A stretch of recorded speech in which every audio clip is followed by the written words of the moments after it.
एक गांव में डालिया नाम का एक गरीब किसान रहता था। उसके दो बेटे थे, हीरा और दीनू। डालिया बड़ा नेक और ईमानदार था। पत्नी के गुजर जाने के बाद भी उसने दोनों बच्चों की बड़ी मुश्किल से परवरिश की। बड़ा बेटा खूब पढ़ाई करता है, इसके विपरीत छोटा बेटा ज्यादा नहीं पढ़ पाता है।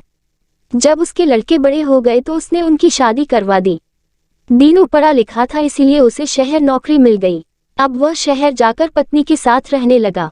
हीरा कम पढ़ा लिखा, इसलिए उसे कोई योग्य काम न मिल पाने के कारण गांव में ही रहकर खेती बाड़ी में अपने पिता का हाथ बटाने लगा।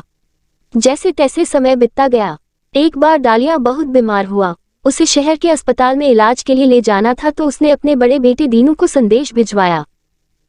दीनू ने अपनी पत्नी को बताया तो पत्नी ने ये कहकर मना कर दिया कि बड़े अस्पताल में बहुत ज्यादा खर्च लगता है। पिताजी को गांव के किसी सरकारी अस्पताल में भर्ती करवा देते हैं और वहां आपका छोटा भाई है ही उनकी देखभाल करने के लिए। दीनू ने संदेश में गांव न आ पाने की अपनी असमर्थता बताते हुए मना कर दिया।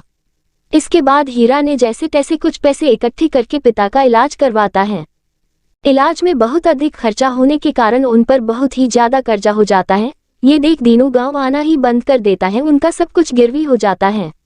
इसके बाद हीरा कड़ी मेहनत कर एक एक करके सभी का कर्जा चुकाने लगता है। धीरे धीरे करके कुछ समय में कर्ज से पूरी तरह मुक्त हो जाता है। इसके बाद वह फिर से कर्ज लेकर अपना छोटा सा व्यवसाय प्रारंभ करता है। ईश्वर की कृपा से उसका व्यवसाय चलने लगता है।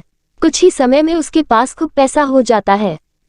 ठीक इसके विपरीत दीनू की पत्नी धन को पानी की तरह बहाती थी। इस कारण उसके पास धन का अभाव होता गया। जहां वह काम कर रहा था वहां भी भारी नुकसान होने के कारण वह दुकान बंद हो जाती है और वह बेरोजगार हो जाता है। उसकी दशा बहुत ही दयनीय हो जाती है।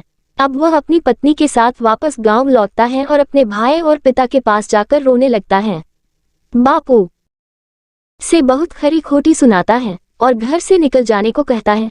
लेकिन हीरा कहता है, पिताजी जो हुआ उसे भूल जाए, इस समय भाई तकलीफ में है, हमें इनकी सहायता करनी चाहिए। फिर डालिया उसे घर में रख लेता है और दोनों भाई मिलकर व्यवसाय करते हैं और खूब पैसा कमाते हैं। इस तरह डालिया का घर बहुत ही समृद्ध हो जाता है।